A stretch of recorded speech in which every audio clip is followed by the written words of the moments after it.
Hey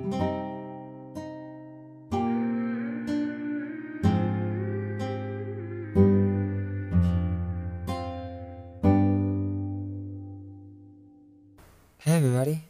So I'm sure you guys have been seeing what's going on lately with Johnny Depp, and I'm not gonna really talk about the case or anything, but I mean, come on, it's really weird and entertaining to see this unfold, but we always gotta think what's going on in the background with these types of events. This got me looking into Johnny's past work, and I watched this video that lays out all the roles that he's been in. I'll leave it in the description, but it was really crazy to see how many characters he's played throughout the years. Even movies like Tusk that I had no idea that he was even in.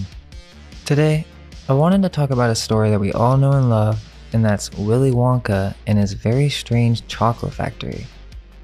What if this movie isn't so funny and sweet after all, and this famous worldwide story was pushed because there is a dark, twisted secret behind the entire experience? I'm gonna approach this subject differently using alternative history and the occult to help decipher the alternative meaning and what's going on behind these stories. Before we break that down, let's go back to Johnny Depp, or Johnny Depp. Does he owe a specific debt to someone? Ninth Gate? If one were to study his work, they would completely see why Tim Burton knew that Johnny would be the best role for this film. Heck, even the writer Roald Dahl's wife thought Johnny was the perfect actor for Wonka. Tim Burton is deeply connected with all of this, and we have to look at his movies that he made and the ones with Depp in order to understand the bigger picture at what these Hollywood fat cats are trying to tell you. We really grew up thinking that this story is just about some golden tickets and these kids touring some amazing and bizarre chocolate factory. Many of Tim Burton's films are obsessive over death, and all of his films have a similar macabre style. It's understandable that these topics would be explored within creative entertainment, but at some point, if we start to categorize this stuff, we can see that there are many similar themes and there's a bigger picture among these movies. Beetlejuice is a story about an evil demon that possesses a home, and they never really say this as it's supposed to be a light-hearted horror comedy involving a recently deceased couple, implying that they're a ghost, yet in the early drafts, it's revealed that Beetlejuice was supposed to be a winged demon. How do you think he got all his powers? If this is true, then could it be that this is some type of occult play in which the normalization of occult forces was being projected on the masses, leading to subconscious demonic possession in homes around the world? Too much, right? Well, I don't know. Let's see what you think by the end of this video. It's obvious to anyone that's seen Burton's work that he has a strong relationship with the occult. For example, think about the movie 9 and its relationship to alchemy, homunculi, artificial man, Kabbalah, all of which are outside the scope of this video. Now, just because something contains occult topics doesn't inherently make it evil, but we have to remember that many of these famous Hollywood producers use magic within their films for specific mental subconscious programming, whether that is to embed their own viewpoint of the world on the film or to use symbols in order to harness energy that then in turn gives these movies power. I mean, bro, what kind of film is Edward Scissorhands? It's a story about an artificial human who was made in a Tartarian looking castle factory with all these weird machines and gadgets. Some weird metaphor for a man-made human that destroys everything it touches and has little to no understanding of the world in which he was brought in. A pitiful tale in which there are no real winners. This is very synchronistic for Depp's future films, as, let's keep in mind, he supposedly just got casted for Beetlejuice 2. If you want my opinion, I doubt Tim Burton is coming up with all this on his own. I mean, he may be the creative mind behind the vision of how they manifest, but in terms of the writing and the similarities between all these films, you start to really wonder if there's something else going on, some overarching narrative. For those who may think this is just a case of coincidence, explain how or why is it that his first film in 1979, while he was supposedly in school, was a short animated film called Stalk of the Celery Monster, which is again a childish and comical approach to talking about some pretty horrible content. This short story is about a scientist who is doing genetic experiments, has some woman strapped to a table. She screams for the scientist to stop, breaking his glasses, but the scientist holds onto her mouth as a big pig-like monster comes into the room, yells at the girl, scaring her into silence. Then the scientist says, "Are we ready to begin?" as he starts injecting the patient, then, laughing maniacally, says, "I've done it." Then come to find out that this guy is Dr. Maxwell Payne, a family dentist, and he's doing this to unsuspecting victims behind the front of dental health. Basically a hijack. A dentist? This wouldn't be connected to anything else, would it? To me, something else is up with Tim Burton. He most likely was groomed and sent to school, and then because of his dark interest, was picked up by Hollywood elites. I mean, this is really weird for his first short film. What's the meaning? He was 20 and making stories about torturing other humans secretly? Perhaps. But let's continue with depth, as we can't look at all of Tim Burton's films, but we must keep that in mind. Johnny's first major film was A Nightmare on Elm Street, which is about a supernatural demon that murders people in their dreams. And what is the glove made of? Razors. This stuff is no accident. Quote, "In Celtic mythology, elm trees were associated with the underworld. They had a special affinity with elves who guarded the burial mounds, their dead, and the associated passage into the underworld." This video isn't really a Johnny Depp movie breakdown, but I just wanted to make some connections before we get to the chocolate factory. There's another theme of many Hollywood actors being pushed into inverted gender roles. As many of you know, almost a way to show how controlled these actors are and what they can push them to do. All of these films by Tim Burton, and many Depp films, promote secretly very satanic themes. And that's not to say that the occult is satanic, but the symbolism they are promoting is surrounding death, but most disturbingly, vampirism. Now let's just start there, because if it's true that Tim Burton is some type of dark occultist, then we need to start asking questions, because he uses many of the same actors, including his wife, which many say are connected with the Rothschilds suspiciously. I can only say so much, but much of this has to do with Hollywood's fascination with What is this shit? Makes pure masculine seem like ginger beer, man. Adrenochrome.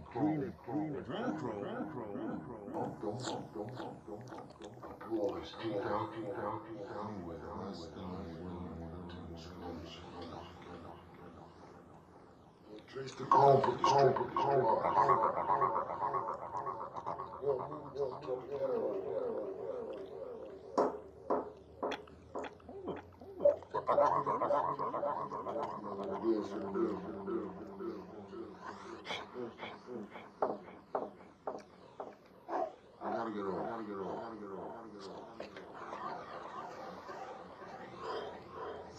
Yeah, I know.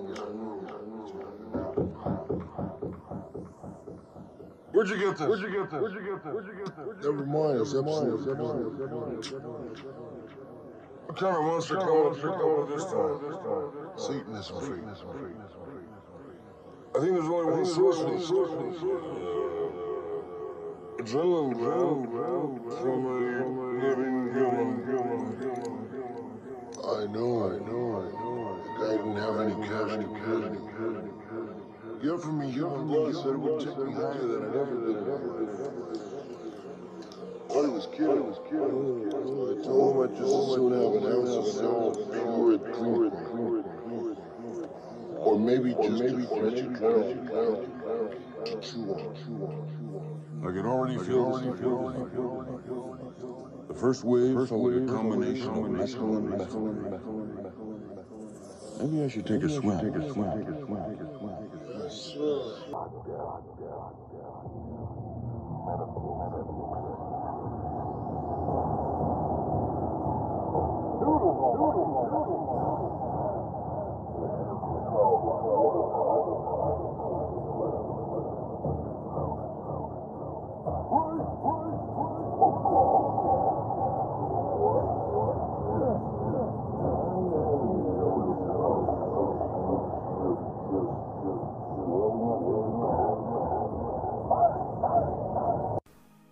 Now, can we really conclude that these actors are all Satanists? It's speculative, but if you start to watch all of Tim Burton's films, there's really no question that he's dead set on portraying exclusively disturbing scenarios, many of which are well loved for their whimsical and surreal nature. Even Alice in Wonderland, Follow the White Rabbit. These people speak in symbols. Look at the cover. White rabbit with a pink eye, the red roses, time is running out. Interestingly, you can see this bunny programming symbolism all over Hollywood. The white rabbit figure is the figure that leads us to visit otherwise inaccessible places or adventures. They are guides that shepherd us down the rabbit hole. To some, it's a symbol of curiosity and intrigue, but to others, it's a symbol of mind control. This symbol brings to mind the whole Hugh Hefner CIA-backed MKUltra factory thing. Don't think that the CIA is connected to all of this? Well, check out Lookout Mountain Laboratory, which was originally a US Air Defense Department center, but was turned into a massive Hollywood studio. Supposedly, Lookout Mountain Laboratory was developing secret weapons during the Cold War. The existence of this facility wasn't acknowledged until the early 90s, even though it had preceded some 19,000 government propaganda films. Host to the likes of John Ford, Jimmy Stewart, Howard Hawks, Ronald Reagan, Bing Crosby, Walt Disney, and Marilyn Monroe. It's said that they were working there with top secret clearances on MKUltra, or undisclosed projects. Hollywood civilian studio staff from Warner Brothers, Metro-Goldwyn-Mayer, and RKO also worked alongside its military staff as producers, cameramen, and directors. So, with all that said, we're probably going to see Willy Wonka with completely new eyes. Now that I've laid out all the different coincidences, you can presume that something else is going on with this whole Willy Wonka movie.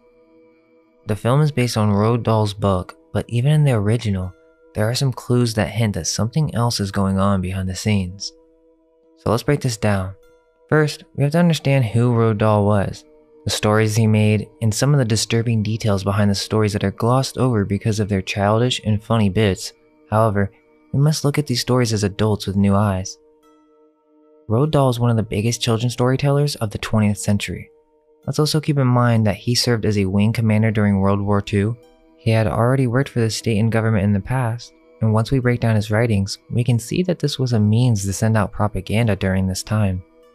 He's the writer behind James and the Giant Peach, Charlie and the Chocolate Factory, Fantastic Mr. Fox, The Big Friendly Giant, The Witches, and Matilda. Before we go on to dissecting Willy Wonka, let's just briefly point out what's so weird about these stories, especially since they're supposed to be directed towards children. Believe it or not, James and the Giant Peach has been frequently banned for its drug and alcoholic references. Not only that, but James' parents get eaten by an escaped zoo rhinoceros, which is just grim. Fantastic Mr. Fox is about a clever anthropomorphized fox named Mr. Fox who steals food from farmers using underground tunnels. He invites all the animals to live underground while the farmers wait on the outside, waiting for Mr. Fox to show up. Big Friendly Giant makes it clear that Dahl was not afraid to go into subjects of cannibalism within his stories, as when Sophie is kidnapped and taken to Giant Country, she finds out that, you wouldn't believe it, kids are on the menu. Promised Neverland much? He's guzzling up human beings every night. Human beings? Quote, "We's having an interesting babblement about the taste of the human being. The human being is not a vegetable," one giant says. Even though the plot of the book involves ridding the world of people eating giants, the BFG frequently lands on banned lists for its depiction of cannibalism. It also shows that Dahl is aware of these fringe subjects such as giants, orphans, magic, ESP, and he even gets into genetic manipulation and hybrids. George's Marvelous Medicine gets into that, which bizarrely was another book that was banned because people literally started trying to make the recipes themselves. And listen to this is super weird. The Witches, which is another book by Roald Dahl, is a British children's dark fantasy novel about a secret society of child-hating witches who live in every country.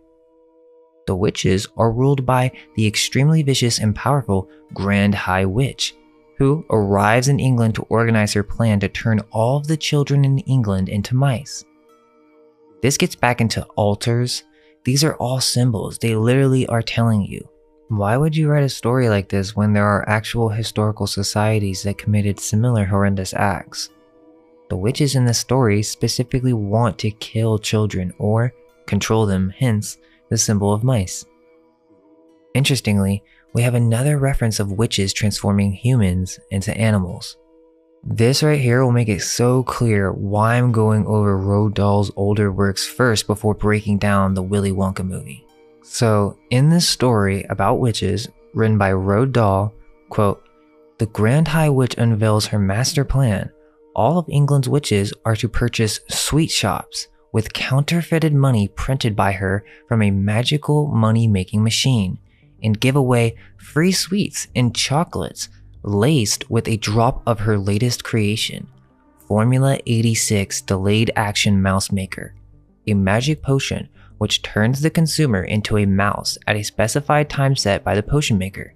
The intent is for the children's teachers and parents to unwittingly kill the transformed children, thus doing the witches' dirty work for them so that nobody will ever find the witches because they are unaware that it was their doing." End quote. Wait, what? This guy's the same person who wrote Charlie and the Chocolate Factory? Magical money making machine? Well, wait, does this explain how Willy Wonka became rich and who he truly is associated with? But it gets better. To demonstrate the formula's effectiveness, the Grand High Witch brings in a child named Bruno Jenkins, a rich and often greedy boy lured to the convention hall with the promise of free chocolate.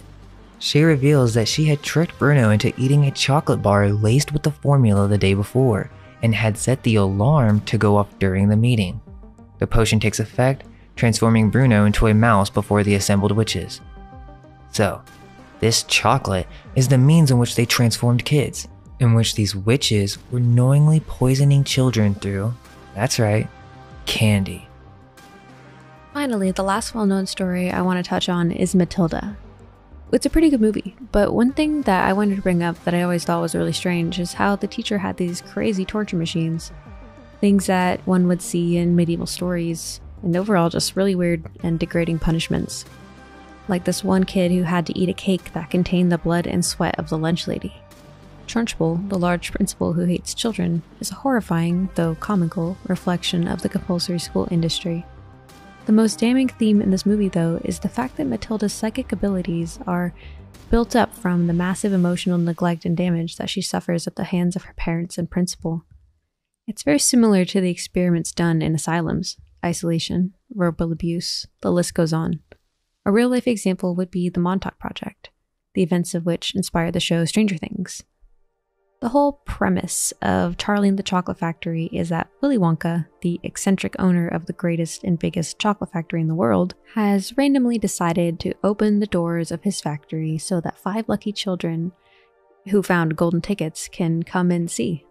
First, let's notice that this factory in both movies, it's basically a giant Tartarian structure.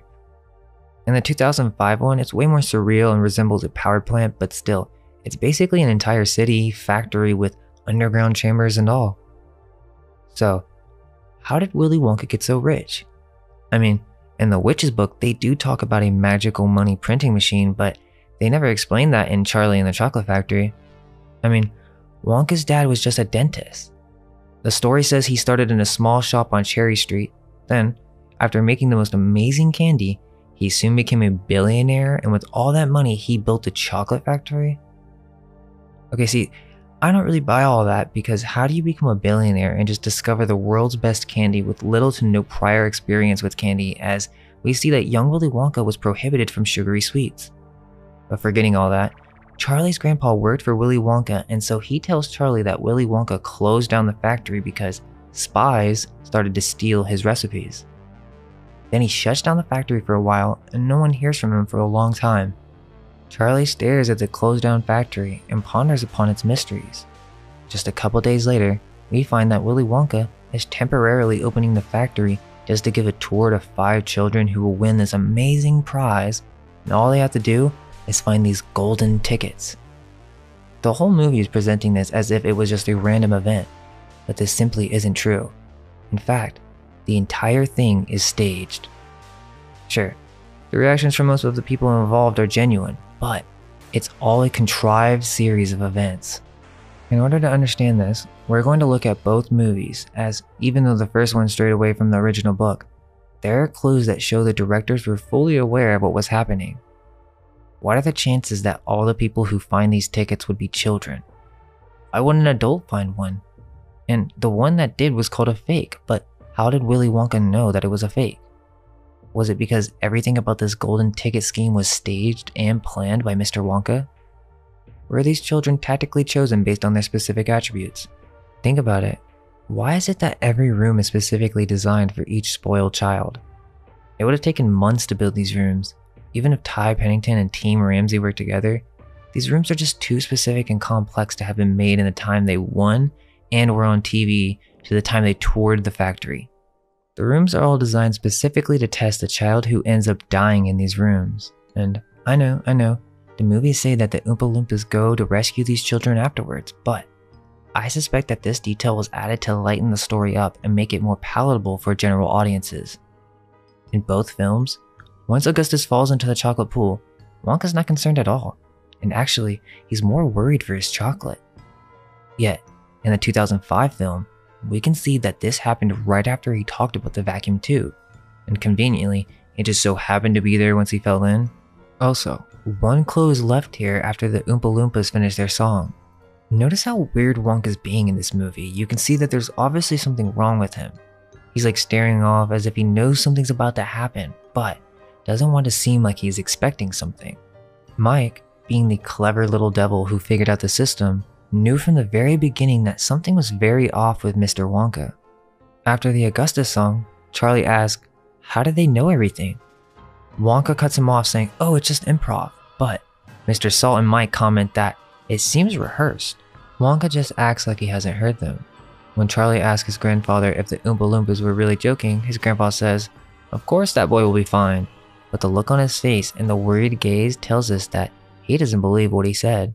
Also, Charlie is the only child who asks about Augustus' well-being, showing us again that he is pure of heart.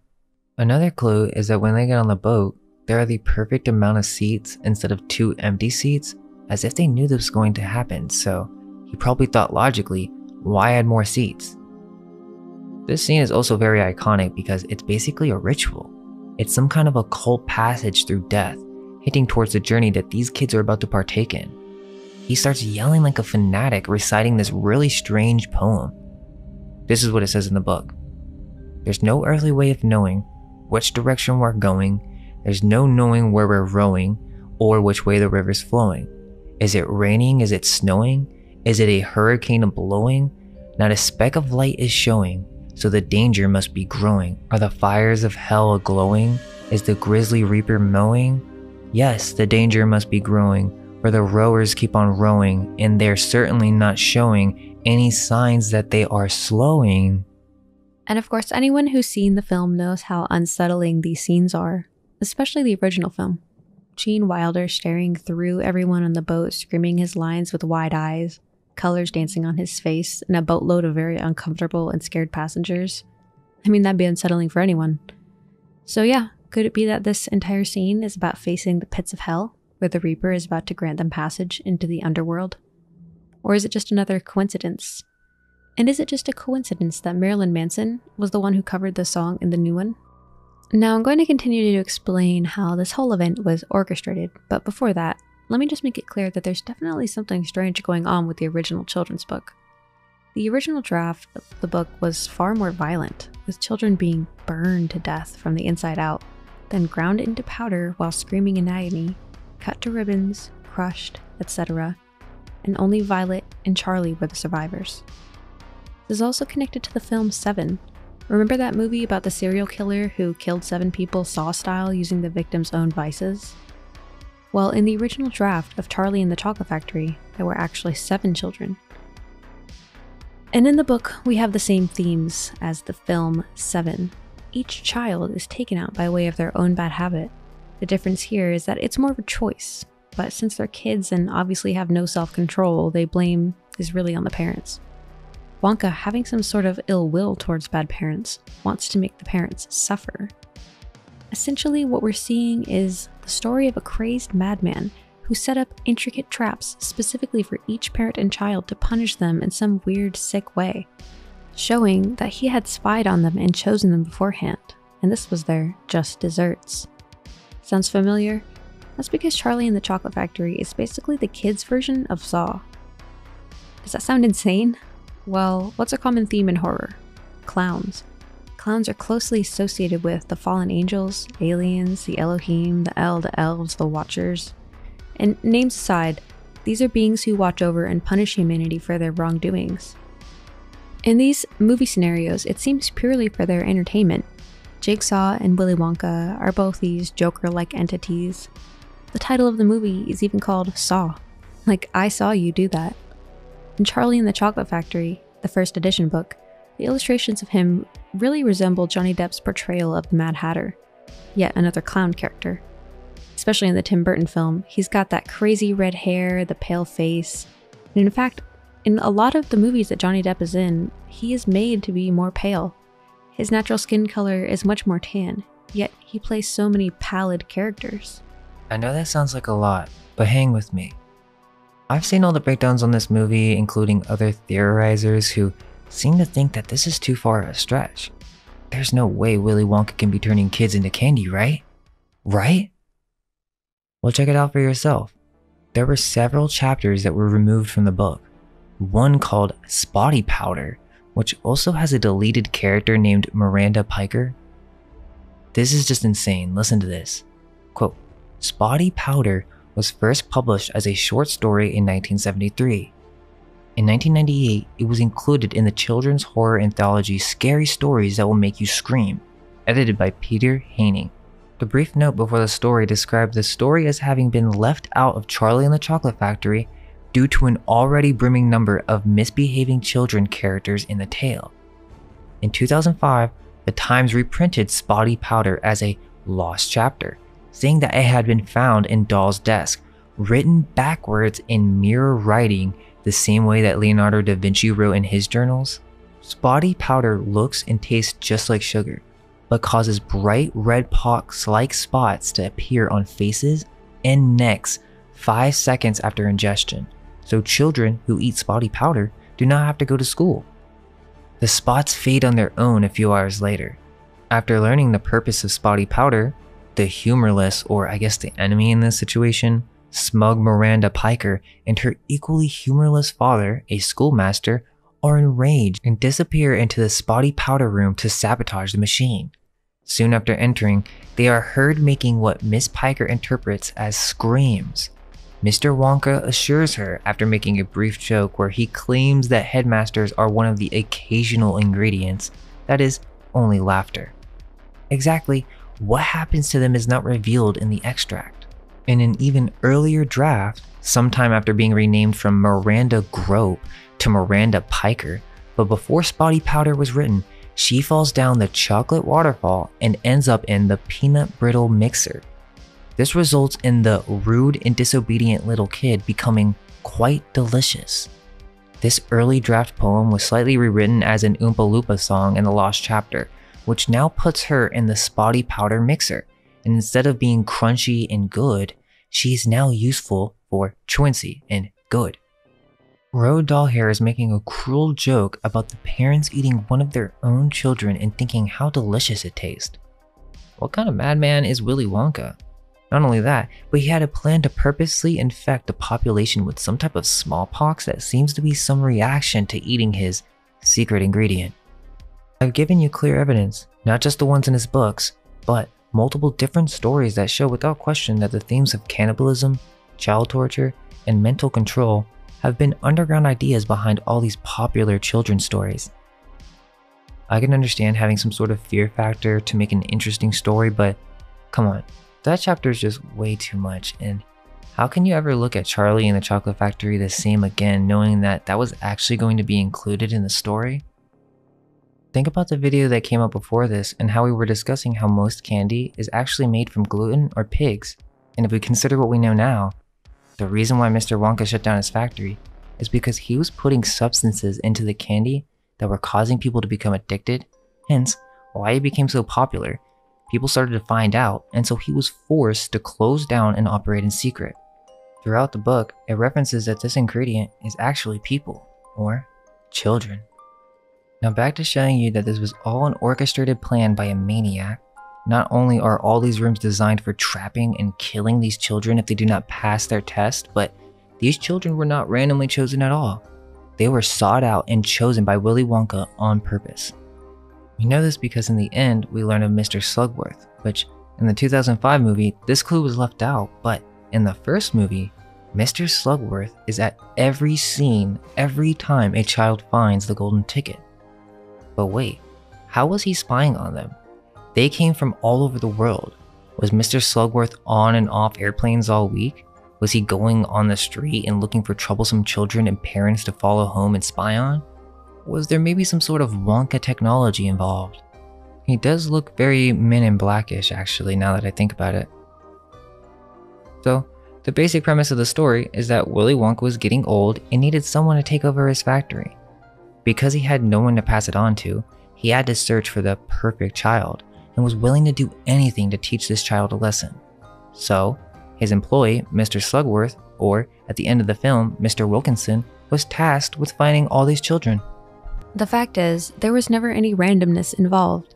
Mr. Wilkinson spied on these children and purposely planted the tickets for them to find. Same thing with Charlie. We're supposed to believe that he just randomly finds money on the ground. And then what are the chances that the boy who finds the last golden ticket is from the same city as the factory, which, weirdly enough, this factory is bigger than the entire city. Willy Wonka must have somehow noticed Charlie looking at the factory and saw the innocence in him and wanted to put him through the ringer, and maybe see if he was willing to partake in the candy making process. This is further proven as each room is designed for each child. The tube was just big enough for a human to fit through. And think about it, I mean, where are these tubes going? Augustus is most likely drowned or suffocated regardless, as he was in a high pressure tube and being squished.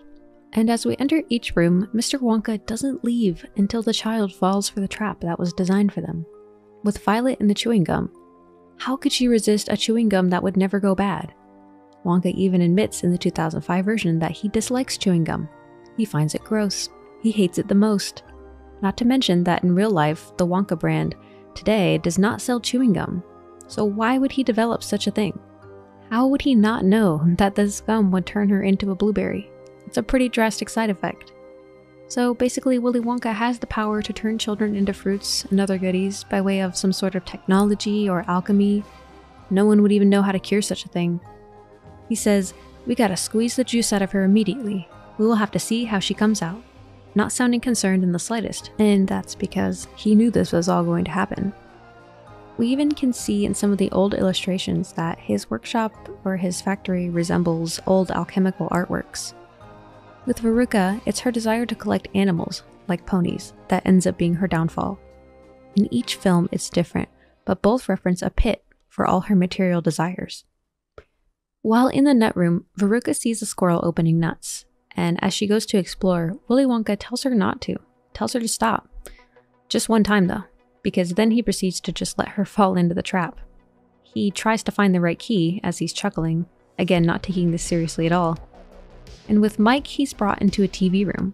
This microwave TV looking thing basically alters your DNA and clones your entire structure. In the 2005 film, it shrinks Mike down to action figure size. This is another proof that this entire thing was staged from the beginning, as what is he doing with this high-tech gear for making a TV show? Is this all some sort of sick game? In the first movie, Charlie's portrayed as not being perfect himself, and he was tested and almost failed. If they didn't figure out how to stop floating, they would have undoubtedly been killed. So where were the Oompa Loompas then? Speaking of which, where did Willy Wonka get these Oompa Loompas? Remember when Mike's dad is like, "Oh, I'm a high school history teacher. There are no lands that I don't know of." In the book, the Oompa Loompas are unfortunately described as African pygmies, and as we know from the last video, in many old world African tribal cultures, long pig was on the menu. So, Willy Wonka is basically a Mad Hatter corporate hat that somehow got in charge of an old world factory with ancient advanced tech and used this factory to start creating the world's most addicting candy made out of, you guessed it, children. And sugar, of course. This 2005 movie is extremely dark because Tim Burton shows that he has a complete understanding of this, and he also gives Willy Wonka a past and a reason on why he wants to get revenge. he was bullied and never truly had parents, so he despises parents who let their children misbehave. You can interpret this as him being an orphan, as he did run away from home, but the story never explains how he became such a wealthy industrialist. How did he even get the funds to travel outside of the known world and bring back hundreds of little men? He also never mentions that the glass elevator could have been used the entire time. And when Charlie asked about it, Willy Wonka said, oh, that he just forgot. But how do you forget your primary mode of travel? We see later in the film that he uses this magical elevator to go to the outside world to crash land into his home. In the 2005 film, Wonka tries to take Charlie away from his family forever with promises of never-ending candy and is shocked when Charlie declines his offer. It's also very strange how vast this factory is. It's almost as if it's its own contained city or universe. Many of the visuals of the 2005 film seem to show an endless structure that begins to peer off into something else entirely. Whether it be some virtual or metaphysical experience, I'm not really sure what to make of all that. But maybe it's alluding to some journey through the afterlife, and then after Charlie winning the contest, he gets to see things from a much higher vantage point? Was Charlie being programmed by Willy Wonka to continue his process of making candy, or continuing this cycle of control? This was no ultimate prize. This was going to be his hell, as Wonka needed someone gullible and innocent enough to take over his factory. Think about what this movie is, and how this was a movie promoted to endorse the killing of children who were visiting a psychotic man who spied on and chose these kids strategically to partake in some weird experiment that in the original story led to their deaths. People worldwide watch this film over and over, billions of views. Think about what this does to the subconscious, especially when you don't know what the story's about. The producers know that 90% of the audience have not read the original source material or the removed and archived versions. Tim Burton must have known this. He has most likely read all of Roald Dahl's work, and if you don't think Tim Burton knows this, let me just give you a reminder of the most famous quote from the 2005 movie. Willy Wonka says, "Everything in this room is edible. Even I'm edible, but..." Wait, what? Why would you say that in a kid's movie? There was really no reason to include that, but if you consider everything I said and the fact that Tim Burton is involved with this as well, I mean, just think of Sweeney Todd. It's literally the same thing. A barber is killing people and they are turning them into meat pies, which, coincidentally, stars Johnny Depp. So this isn't a stretch. Tim Burton has covered these topics in many movies. And if you're still not convinced that Hollywood does indeed know about this, have you seen Epic Movie? It's basically telling you straight up what the story is about. And this is the same people who made Scary Movie, so it's supposed to be a comedy, but they aren't hiding anything. When the four main protagonists get the golden tickets, they go to the factory, and after Edward consumes the chocolate river, Willy Wonka reveals that the secret ingredient of his candy is actually human parts, and that he intends on using orphans in his next batch. The slapstick humor in the film shows different parts of the victim's body being brutally harvested and made into different kinds of candies. I shit you not, this is a real film, and is it really as comical now that you see everything else that's been going on behind the scenes? I don't really think so, as it's kind of weird that they're throwing this in your face, but that's just me. I'm not sure if you guys have heard that Snowpiercer is suspected to be a sequel to Willy Wonka, but there is a lot in common with the film, such as they're both groups of people walking through a large building or maze that they have to get to the end of. One by one, they're killed off. One person makes it to the end realizing that it was some weird experiment orchestrated by one person looking for a successor. This man, in this case named Wilford, very close to Willy, or founder of Wilford Industries, is actually Charlie after growing up. Which is weird, how did he get the name Wilford? This actor also plays Kristoff in The Truman Show, a very similar theme that connects here, which also connects back to Wonka TV and the whole thing being a show. And even at the end of the 2005 film, we even see Wonka bump into the camera. It seems accidental, but you can never tell with Willy Wonka. Another thing that I can't help but wonder is, how did Charlie invent all these things in the Snowpiercer film when he was never formally educated? There must have been some tech within the factory that he re-engineered, but how would Charlie know how to make a perpetual engine? Another clue that maybe Charlie was but to be used as a surrogate. Weirdly enough, there is a confession in the film where they admit they had to eat the other humans to survive. Also, in order to power this train after the engine had worn out, they had to steal children from around the age of 5, grabbing them from the tail and placing them within the train engine to function as the missing part. Charlie ends up becoming some weird post-apocalyptic utopian god. Could it be that Charlie isn't even Charlie anymore? Could Willy Wonka have taken over Charlie's body using some sort of Wonka technology, then created the perpetual engine to construct some type of strange world where he was God after changing his name and brand to Wilford Industries? There's no way Charlie would have been on board with killing children. Even if he was bullied or poor, he wasn't jaded about it. He shared everything that he had. That's why Wonka chose him. So I find it hard to believe that Charlie would become evil of his own volition. Could it be that this is not just a Truman Show situation, but a Being John Malkovich, Get Out, or Invasion of the Body Snatchers type scenario in which a hyper-intelligent being from who knows where takes over a town and builds a multi-billion-dollar candy industry, and with the power of advanced technology and free labor outsourced from lands outside of public knowledge, he's behind the scenes creating this world's best candy to slowly poison the populace, making them sick, addicted, and obsessed with him. Wonka is the god of this world. He is the demon, the Mad Hatter, the High Witch, whose true purpose is to control, torture, and manipulate children into being all a part of his puppet show, his mice. So what do you think? Is there something else going on with the Willy Wonka movies? Hope you guys enjoyed the video, and if you don't know, we just started a Spanish and German Mind Unveiled channel that is dedicated to translating and narrating all of our videos. If you're interested, go check that out, as it will be much easier to understand if those are your native languages. With that, follow our socials, stay curious, and all we can hope is that our minds may be unveiled. Let go of everything you think to be true. Relax the mind and ask the question, do I truly understand what this reality is?